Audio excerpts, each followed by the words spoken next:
All right, so let's talk about something that's like super important but often gets shoved to the back burner, building a relationship with yourself. I mean, think about it for a second. You spend every single moment of your life with you. So why is it that we're often the last person we invest in? Why? Here's the thing, building that relationship isn't just a one and done kind of deal. Oh no, it's like a daily commitment, a little love letter you write to yourself every single day. And it's not all bubble baths and scented candles, though those are fabulous, don't get me wrong. It's about showing up for yourself consistently.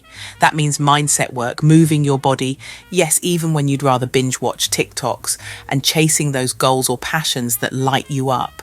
But here's the kicker. When you don't have that relationship with yourself, it shows up in some not so pretty ways.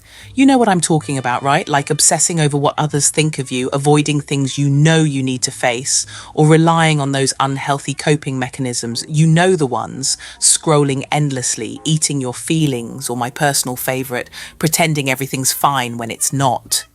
Now let's flip the script. Imagine being your own safe space. Sounds dreamy, doesn't it? But what does that even mean?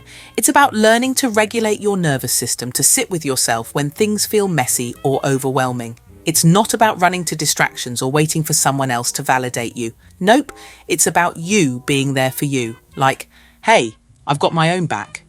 And here's the juicy part, mastering the art of your own life. This isn't about following some cookie-cutter, one-size-fits-all formula. Oh no, darling, this is about you, discovering your preferences, your boundaries, your rhythms. And guess what? That takes trial and error. It's messy, it's imperfect, but that's where the magic happens.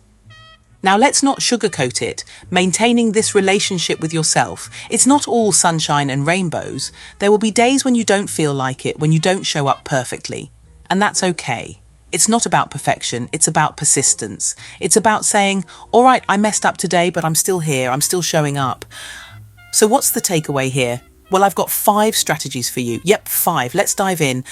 1, make self-care non-negotiable. Seriously, treat it like brushing your teeth. You wouldn't skip that, would you? So don't skip on you. Exercise, eat well, sleep properly. Basic stuff, but oh so powerful.